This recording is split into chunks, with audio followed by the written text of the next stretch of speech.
आइए देखिए, हम लोग आज पढ़ेंगे प्रेजेंट कंटिन्यूअस टेंस। और जो प्रेजेंट इंडेफिनिट टेंस का मैं कल रिवीजन कराया था, उसमें आप लोगों को जो है सेंटेंस का रिवीजन आप लोगों को शॉर्ट वीडियो के माध्यम से देता रहूंगा और डिस्क्रिप्शन में उसकी अंग्रेजी डालते रहूंगा। तो प्रेजेंट कंटिन्यूअस टेंस में हम लोग आज पढ़ेंगे कि प्रेजेंट कंटिन्यूअस पहचान क्या होती है उसकी, और उसकी अंग्रेजी कैसे बनाते हैं। सिंपल सेंटेंस की अंग्रेजी आज देखने की कोशिश करेंगे बनाने की। तो देखिए, सबसे पहले प्रेजेंट कंटिन्यूअस टेंस होता क्या है। जिस वाक्य के अंत में रहा है, रही है, रहे हैं आदि शब्द आते हैं, वो वाक्य किसमें रहता है, प्रेजेंट कंटिन्यूअस टेंस में। ये सभी लोग आम डिफिनीशन बताते हैं, ये किताबी डिफिनीशन है, किताब में ये लिखा रहता है। और फिर उसके बाद मैं एक डिफिनीशन बता रहा हूँ। देखिए, जो कार्य अभी चल रहा है, कुछ देर बाद क्या हो जाए, समाप्त हो जाए। कुछ देर बाद क्या हो जाए, समाप्त हो जाए। जैसे मैं खड़ा हूँ, मैं अंग्रेजी पढ़ा रहा हूँ, वह बैठा है, वह नाच रहा है, वह गा रहा है, तो यह अनंत समय तक चलेगा। कुछ समय रहता है, कुछ देर बाद क्या होगा, यह बंद हो जाएगा। जैसे मैं पढ़ाना कुछ देर बाद क्या करूंगा, अभी कुछ देर बाद बंद करूंगा, आधा घंटा, एक घंटा, जितना देर तक पढ़ाऊँ। तो यह जब तक कार्य चलेगा, यह प्रेजेंट कंटिन्यूअस, जो खत्म होगा वो प्रेजेंट परफेक्ट में होता है। और कुछ देर बीत जाता है तो प्रेजेंट पास्ट इंडेफिनिट में चला जाता है, वो आगे की बात है। देखिए प्रेजेंट कंटिन्यूअस टेंस,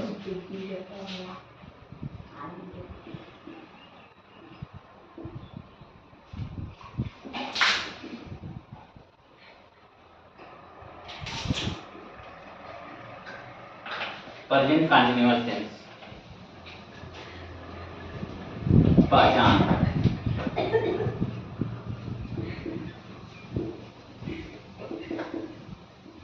पहचान क्या होती है इसकी, जिस वाक्य के अंत में रहा है, रही है, क्या होगा, जिस वाक्य के अंत में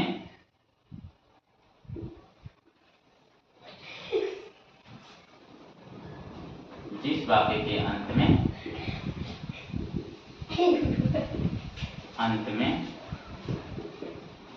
रहा है, रही है,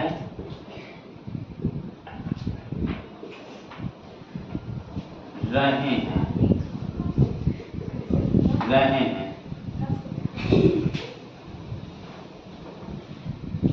आदि शब्द आते हैं,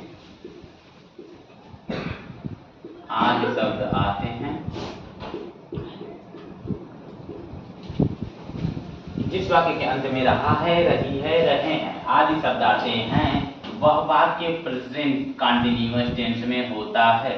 वह वाक्य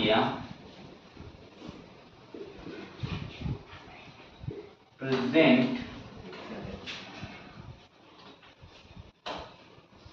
कंटिन्यूअस टेंस में होता है।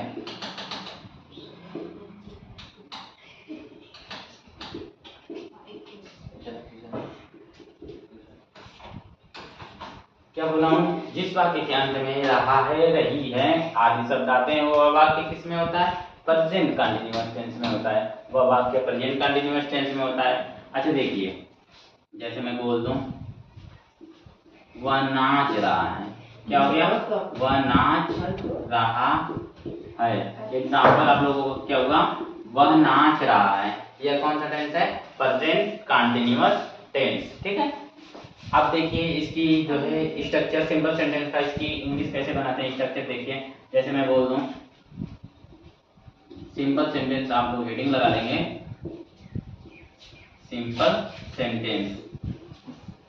ठीक है, सिंपल सेंटेंस हेडिंग रहेगी और इसका स्ट्रक्चर होगा आप लोग, हाँ, STR मतलब स्ट्रक्चर। ठीक, सबसे पहले हम लोग लिखेंगे सब्जेक्ट। कोई भी सेंटेंस रहेगा, अगर सिंपल सेंटेंस है तो क्या लिखेंगे, सबसे पहले सब्जेक्ट। कोई भी टेंस रहे उसमें सिंपल सेंटेंस सब्जेक्ट से स्टार्ट होगा, सब्जेक्ट। फिर उसके बाद लिखेंगे is, am, are, is, am, are. ठीक है, इज, एम, आर, क्या लिखेंगे, इज, एम, आर। फिर उसके बाद लिखेंगे वर्ब की कौन सी फॉर्म, फर्स्ट फॉर्म, इसमें ING जोड़ा जाएगा। फिर रहेगा आप लोगों का ऑब्जेक्ट, फिर remaining. Subject is, am, are, verb की first form, ING, object, remaining. अच्छा, इज, एम, आर, इसी को हम कहते हैं हेल्पिंग वर्ब। क्या कहेंगे, हेल्पिंग वर्ब कहेंगे, हेल्पिंग वर्ब। अब किस, कौन सी हेल्पिंग वर्ब किस टेंस के लिए यूज होती है, आगे हम लोग देखेंगे। जो है कौन किसके लिए, मतलब सब्जेक्ट कौन से सब्जेक्ट के लिए, सिंगुलर के लिए कौन सी हेल्पिंग वर्ब होगी, प्लूरल के लिए कौन सी हेल्पिंग वर्ब होगी। देखिए आगे,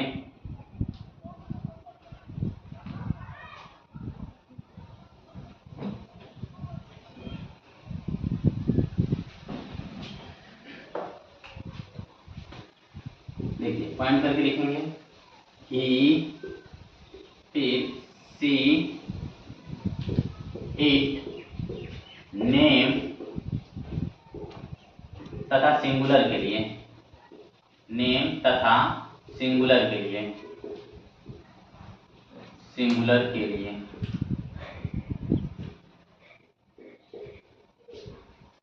सिंगुलर के लिए helping verb H B, helping verb is का प्रयोग करते हैं, इज का प्रयोग करते हैं, हेल्पिंग वर्ब इज का प्रयोग करते हैं।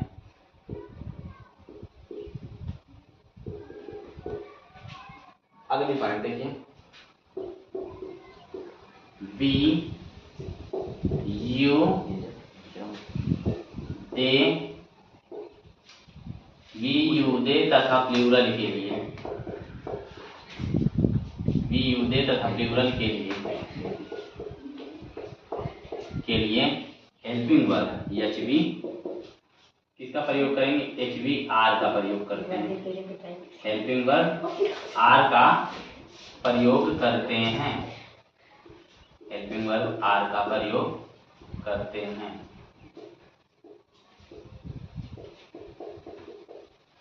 देखिए मैं क्या बोला, ही सी, यानी सिंगुलर एक लौता नाम रहेगा, अकेला नाम रहेगा तो उसके लिए किसका प्रयोग करेंगे, इज का प्रयोग करेंगे। लेकिन एक से अधिक नाम या वी यू दे और प्लूरल आए तो उसके लिए हम क्या प्रयोग करेंगे, हेल्पिंग वर्ब आर का प्रयोग करेंगे। ठीक है, फिर उसके बाद अगर आ गया आई, आई के साथ एम का प्रयोग करते हैं, आई के साथ एम का प्रयोग करते हैं, आई के साथ एम का प्रयोग करते हैं।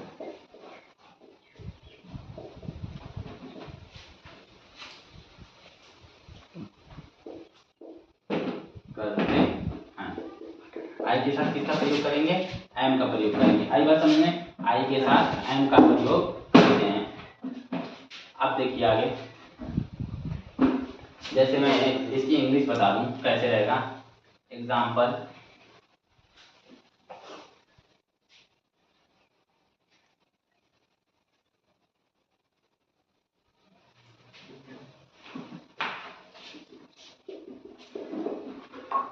वह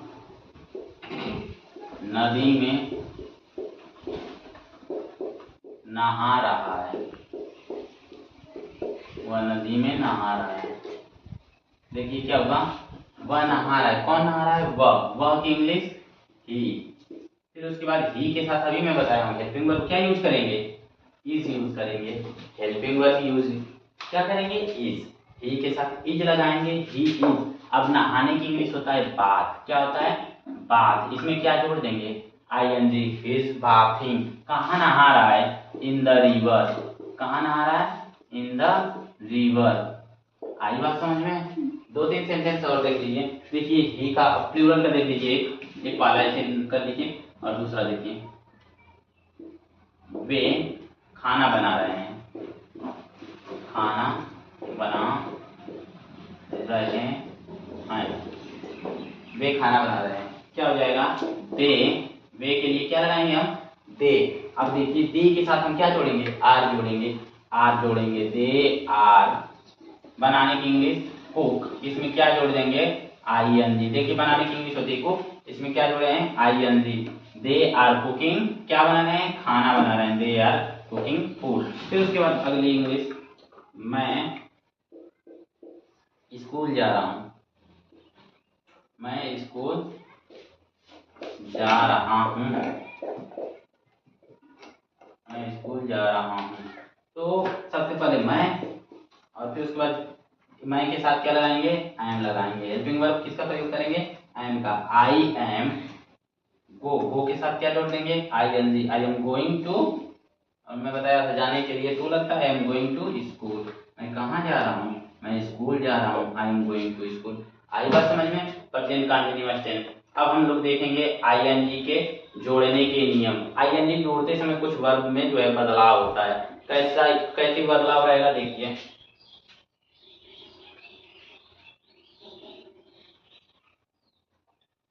नोट आप लोग लिखेंगे आईएनजी जोड़ने के नियम। आईएनजी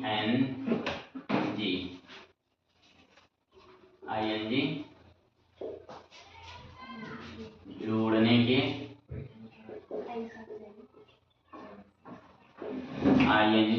के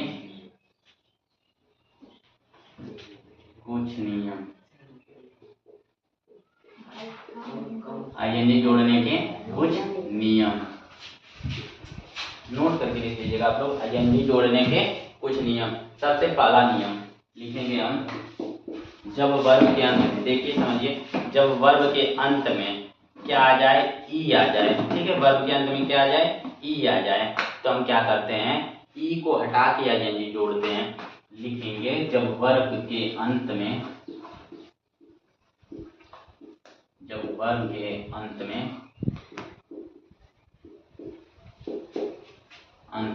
ई आए तो आईएनजी जोड़ते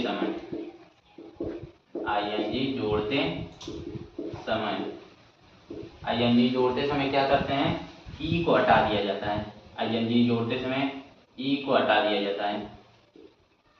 ई को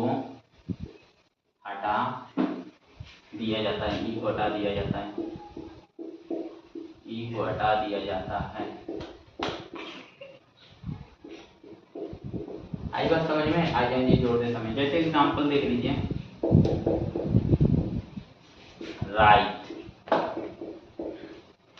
राइट, इसमें क्या हो जाएगा, आईएनजी जोड़िए, राइट में आईएनजी जोड़ दिए।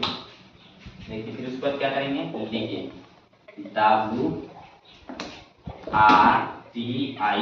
WRTING। देखिए यहाँ से ई हट गया है, क्या हुआ है, ई हट गया है, राइटिंग।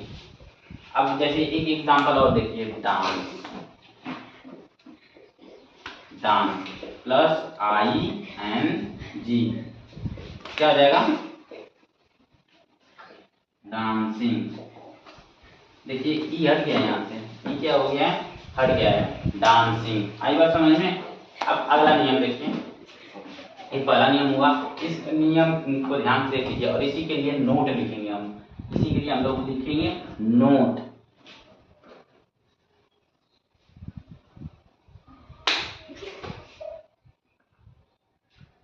लिखेंगे हम लोग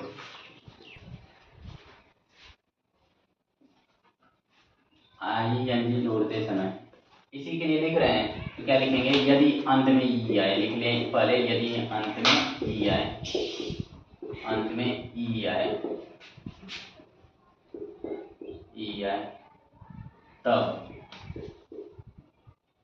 तब उसके लिए नियम लिख रहे हैं। यदि अंत में ई आए, नोट लिख रहे हैं, वर्ब के अंत में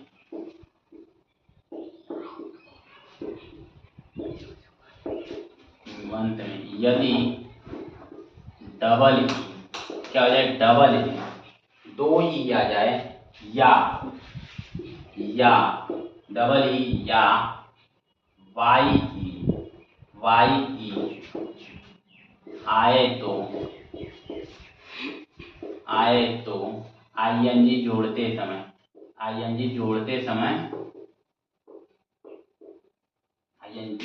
समय ई को नहीं हटाते हैं। ING जोड़ते समय ई को नहीं हटाते हैं।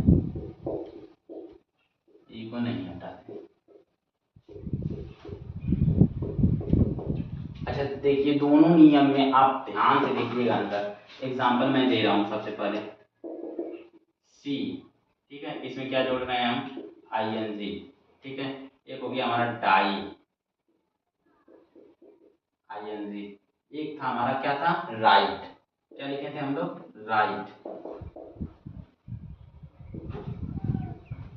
देखिए राइट में जब ING जोड़ रहे थे तो क्या कर रहे थे हम लोग, ING को हटा दे रहे थे, राइटिंग हो गया ना। देखिए राइटिंग, सीइंग। फिर उसके बाद सी आई एन जी, तो हम क्या करेंगे, अब ई को नहीं हटाएंगे, डबल ई आ गया ना, डबल दो ई है ना, तो अभी ई को नहीं हटाएंगे, सीधे डबल ई लिखेंगे और आई एन जी लगा देंगे सीधे। आई बात समझ में, सीइंग हो जाएगा। फिर उसके बाद देखिए क्या है, डाइंग, तो क्या लिखेंगे हम, D Y E I N G, dying. इसका मतलब होता है कलर, जो बाल पर लगाया जाता है। डाइंग मतलब कलर, डाइंग मतलब देखना, सी मतलब देखना। आई बात समझ में। दो नियम आप लोगों को पढ़ाया, इस पर जो है आगे सेंटेंस होगा, देखिए आगे। अब हम कल देखेंगे इसका यूज, इसका जो है मतलब ई कब हटाएंगे, कहाँ हटाएंगे, ई को हटाने वाला वर्ब कब आएगा, वो सब आगे हम देखेंगे। नियम पढ़ लेंगे और बाकी नियम कल पढ़ेंगे।